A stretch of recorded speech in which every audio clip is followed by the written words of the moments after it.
Good evening, everyone. I'm Keish Latterly, and welcome to the Bahamas Tonight, the National Report. Topping news tonight, the national flag carrier is providing an explanation to the public over a weekend of flight delays. For 3 days, passengers were left up in the air awaiting flights into Florida and the Family Islands. The airline's managing director issued an apology when he spoke to reporters today. Here's Jimenita Swain.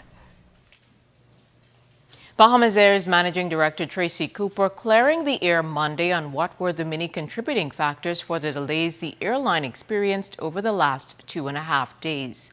Those delays are a sore point for many travelers left stranded in either Florida or the Family Islands as a result. The airline issued an apology to passengers following those delays.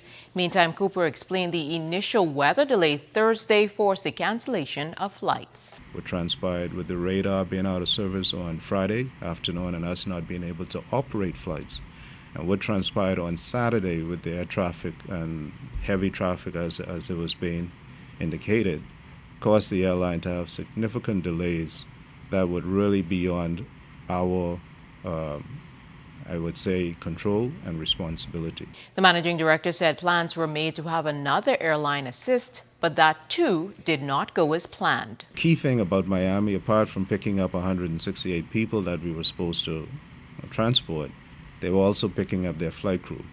And because Bahamasair nor Miami Air could get into Miami to pick up those flight crew, then Miami Air could not perform the services for us on Friday morning that they were supposed to. Coupled with that, Cooper said some of the airline's jets were also not available. One of our jets had a technical issue in Fort Lauderdale on Wednesday, and we weren't able to bring that back up until Friday afternoon.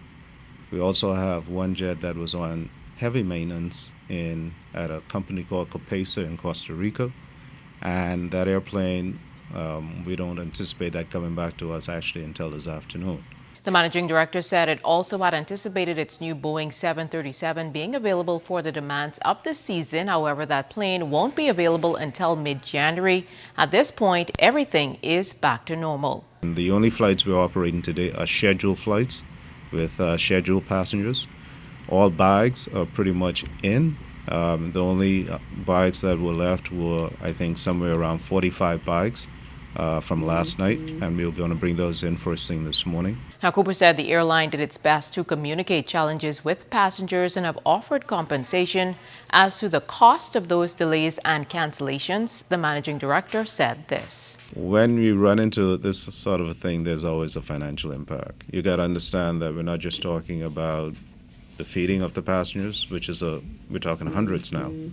You're just not talking about the vouchers that we provide as compensation because of the delays, but we also talk about the overtime that we provide to the staff because we had them working 24 hours.